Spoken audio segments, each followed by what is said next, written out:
A pleasant day to all of you. So I am Trisha Makyu April, and I will discuss the changes in the English language. So for this topic, I have gathered two sources or references at the same time to further explain the topic that is assigned to me. So let us first have the introduction. So language develops on the basis of certain laws that are specific to it as special social phenomenon. Language is a constantly changing system. So in each century, new words or what we have called neologism appears constantly, and where their old words, their spelling and meaning, assimilated words from different languages change. They become stronger in a particular language over time. So indeed, our language changes and does not stand still in one place because we have innovations and inventions appear every day. And accordingly, they lead to a change in language. So as people move from one country to another, bringing with them new words and phrases for another country or culture. So people are constantly changing language. And the changes are systemic, or such as an example of tomorrow's changes are the result of today's communication. And solving the problem of language change has both theoretical and practical significance in linguistics. After all, linguistics is directly related to the processes that takes place in language. So, what are the reasons why the English language changed? So, the change of the English language can be explained by the two theories along the discussion. So, I have also provided a definition and I changed some few examples. So, first theory is according to A. Martinez' 1988 principle of effort saving. So, the name of the theory suggests that a man is subject to the law of less effort, according to which he expends his energy only to the extent necessary to achieve a certain goal. So, in other words, a person makes changes to the language and thus simplifies it for ease of communication. So, according to this theory, the constant contradiction between a person's need for communication and his desire to minimize his mental health and physical movements can be considered as the driving force of language change. For example of that is if there are multiple ways to achieve a goal, a person will likely choose that one that requires the least amount of effort or resources. So, since that this theory suggests that law of less effort, so it is about optimizing energy use to achieve the best possible outcome with the least amount of strain. Then according to the next theory, Cuserio, language changes not because it is already made thing, but because it is constantly created in a process of linguistic activity. So if a language is a system, in which everything is interconnected and its goal in mutual understanding in a society that uses language, then one can expect stability of language as a system that performs its function.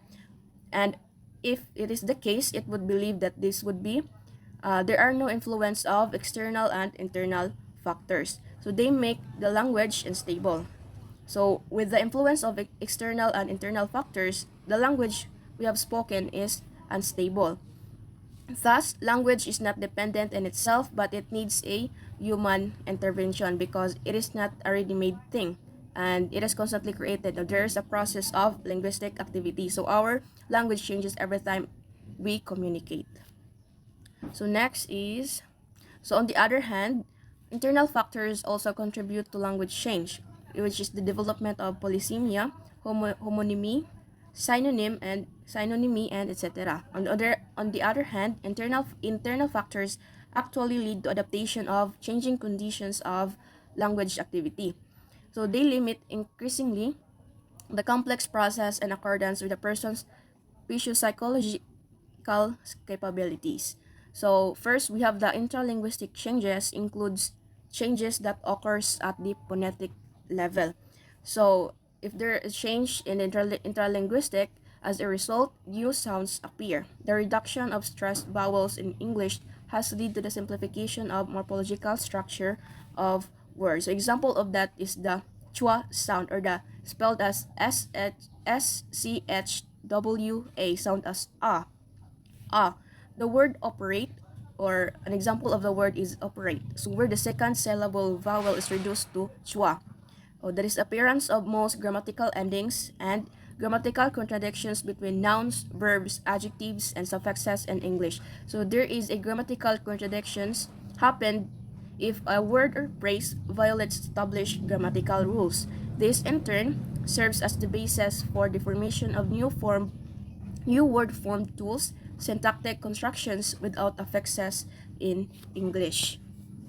Next is the changes at grammatical level are also varied. So in grammar, grammatical meaning and forms can be lost. So an example of that is in Persian. So we will observe there, in addition to the singular and plural forms of all nouns, rhymes, and verbs, there were also binary number forms. So these binary number forms, it is a structure or pattern where the elements are being paired up. So remember that we are basing in Persian. So an example of that is a wet and dry, which metaphorically means everything. So at present, it is preserved only in Arabic. Next is among the different types of changes, change in the lexical level are of particular interest. So for example of that is the formation and the construction of words from the words using certain actions that signify meaningful and formal changes in words. So accordingly, models are called prefix, which is the beginning of the word. So suffix appears at the end of the root word, or prefix or suffix, it depends on the method of formation. So for example of that, so an example of an affix in English is cyberboy. The connection of a two-syllable is often done using a connection of vowel. Next is that at other level of change or at other levels of language, there are also sound changes that leads to changes in word formation. So perhaps the morpheme articulation of word could be a change. So the morpheme articulation of word could be a change, and in morphology, the character of word formation changes until it disappears. So while in lexicon, which means complete set of words, the homonymy, two or more words having the same spelling but different meaning, and the paronym, which words having the same form or sounds but different meaning appear. Next is, so during the formation of the English language system under the influence of assimilated words, pronouns often change their stylistic affiliation. So for example of that is with the origin of foe, which means was forced into a narrow stylistic realm of poetics with the advent of word enemy, or spelled as enemi in modern English. Similar examples are the synonyms pairs in valley, dale, and people folk, with little use of the latter original primary component. So this occurs as language adapt to social, cultural, and stylistic pressures, often influenced by borrowed words, idiomatic expressions, or evolving grammatical rules. Example, you versus thou. And historically, thou was the informal singular pronoun in English, and you was the formal or plural. So over time, you replace thou in all contexts because neutral or formal, while thou become archaic, and this is now mainly used in poetic, religious, or stylistical elevated contexts. So next is the semantic structure of the words has also changed. So for example of that is in the Old English period, under the pressure of the synonym verb starve, which means to die, its meaning first narrowed to starvation and then completely changed in modern English to starve.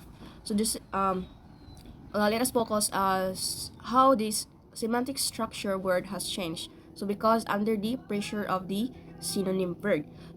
So the pressure of synonym was relatively low due to fewer external influences.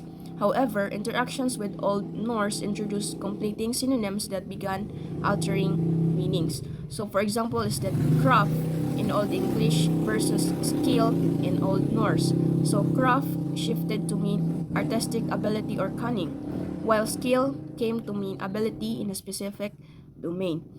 So almost the same process occurs with the meaning of a word changes under the influence of a stable compound, a phraseological unit. So the meaning of the word can shift under the influence of a stable compound or phraseological unit, often becoming more specialized, metaphorical, or idiomatic. So the meaning of the word. So this occurs because the word's meaning becomes associated with the fact's expression, altering how it is understood outside the phrase. For an example of that, or an English example, is the head.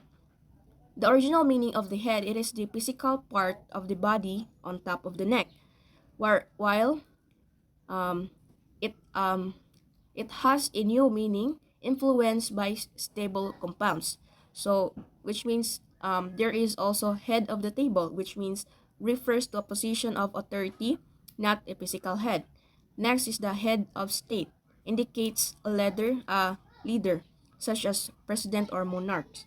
Or change, the head requires abstract meanings such as leader or most important position, influenced by its metaphorical use in this fixed expression. And according to the logic scheme proposed by G. Paul in the 19th century, the language meaning can take place in several directions. So these are first, the expansion of meaning; second, the narrowing of meaning; and third, shift, change, or transfer of meaning. And thus, under the influence of linguistic and non-linguistic features, meaning can change both quantitatively and qualitatively. All of this can lead to uncertainty of polysemy, or it is the phenomenon where a single word has a multiple related meaning. And also, changes in language lead to formation of synonyms, homonyms, and antonyms. So I'm sure that you are familiar with this. And as for synonym, the enrichment of language with synonyms continues unabated. So synonym, as we all know, that it is a belong to a part of speech. They are differ in sound and spelling but have the same or very close lexical meaning. So each synonym has its own meaning and distinguishes it from other synonyms. So for example, happy, or its synonym is cheerful, fast, and quick.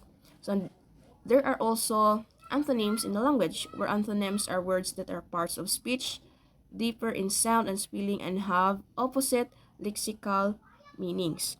For example of that is weak, and its antonym is strong; long or short, long, and its antonym short. And finally, we have the homonyms.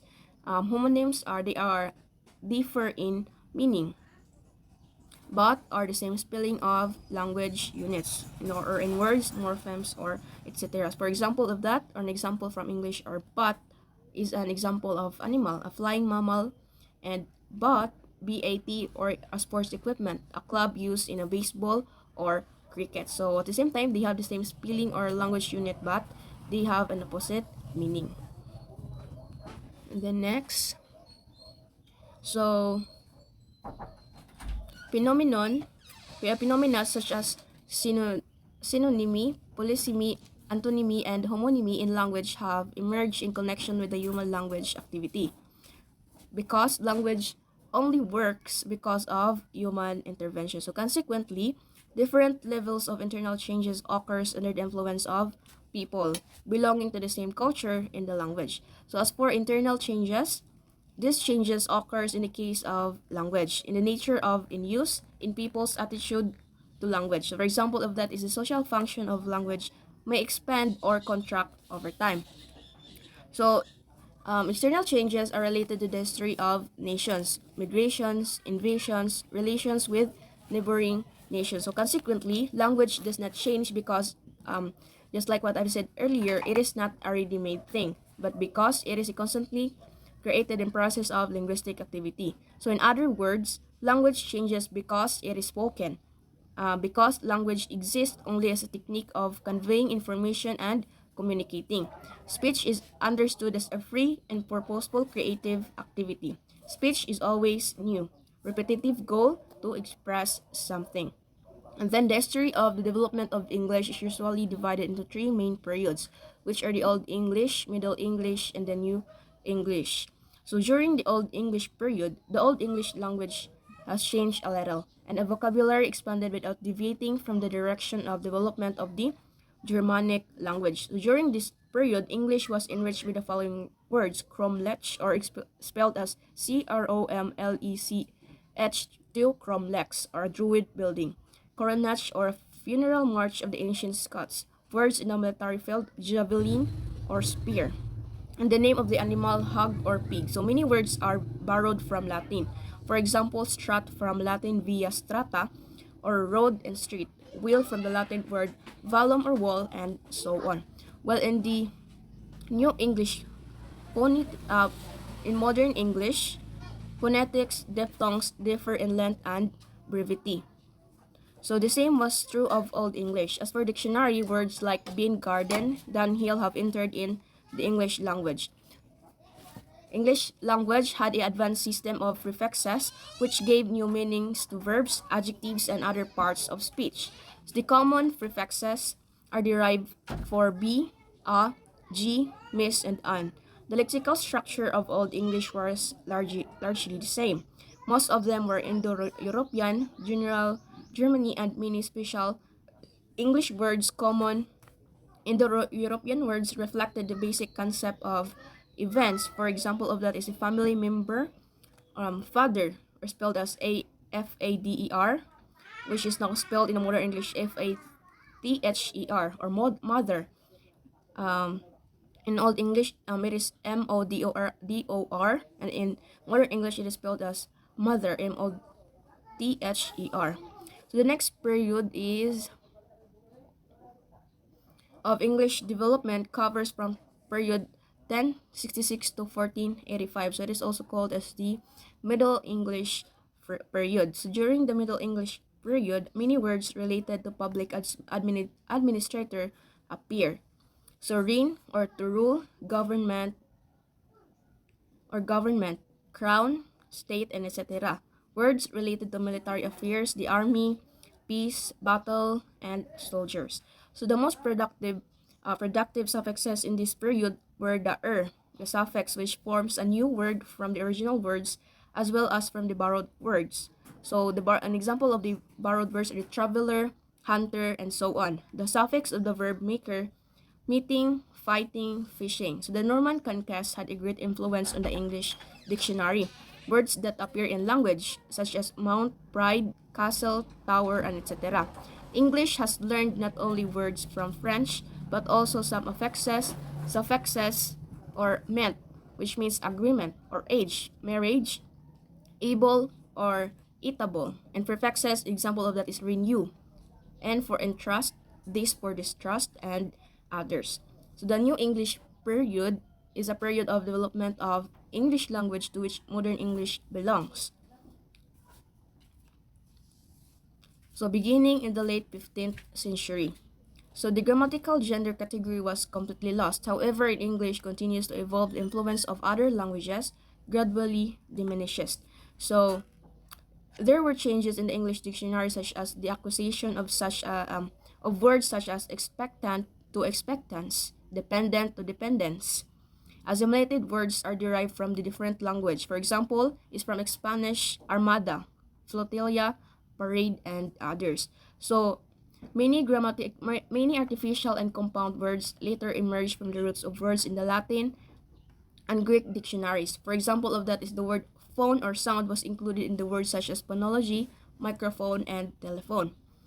In the new English era, the grammatical gender category was completely lost.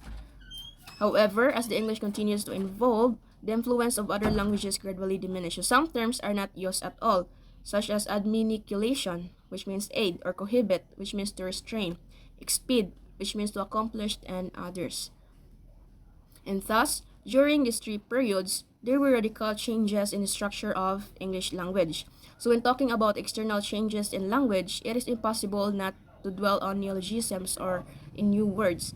The development of social life, the emergence of new concepts, and the emergence of new words in language are neologisms. Especially as a result of rapid development of science and technology, many neologisms appear in the scientific and technical language. Example of neologism in English are recent words, televiewer, atomic pile, nuclear reactor, half-life, and so on. So nowadays, the development of technology, the English language is increasingly enriched with neologisms. So example of that includes X-ray, the radar, laser, light and amplification, black hole, astronomy, robot, and genocide. The filling of the English vocabulary has not stopped. slang is an also example of modern English. So this slang is a field of terminology, a specific set of words used in different people's associations, such as in social or in age groups, or new meanings of existing words. An example of slang is the Cockney's special language, which appears in London long ago. An example of Cockney's phrase are sugar and honey, which means money; you and me, which means tea; husband and wife, which means knife and more. An example of modern slang is ace brother, which means a good ace, which means a brother and a good friend, while the acid head means addict, or the action man, which means heroism, or big daddy means big or boss. It can be said that the changes are almost imperceptible because they are happening now and not all words are immediately attached to dictionary. Consequently, language changes constantly as new and conversely obsolete words and constructions appear. And in conclusion, the origin and types of changes in the English language, both at the present stage and in ancient times before them, have occurred in the history of the English language in some stages of development. Changes in the English language are observed to occur both under the influence of people within one culture and under the influence of multiple cultures. So, as a result of research, it is safe to say that language not independently but because of human activity, and that language is systematic, as today's communication may diminish and change in importance in the future. Also, since language is a phenomenon that develops according to specific laws, English also occurs with human intervention and participation because it is it that carries out communicative activities. So, a study of internal changes in English has shown that changes occur continuously as a result of daily communication. This means that language is the most important tool for people to interact and think, which is constantly changing in the process. So, in conclusion, we are talking about the external and internal factors, the internal and external factors that made it changes or in the English language. So, we have also the reduction of stress vowels in the English that leads to a simplification of morphological structure. We have also the grammatical level also changes, and also the lexical level, which is a word formation and the construction of words from other words using certain actions. We have also the changes of the morpheme articulation and the changes of the stylistic affiliation during the formation of modern English language system. We have also with the semantic structure of words, which has changed also because of the pressure under the synonym verb. And we have also the meaning of word changes because of influence of stable compound or phraseological unit. And we have also the changes in language leads to the formation of synonym, homonyms, and antonyms. And we have talked also the what our external factors are, and we have talked also the different periods, and we have also discussed what are the words or phrases changed during this period. So next is the factors affecting language change.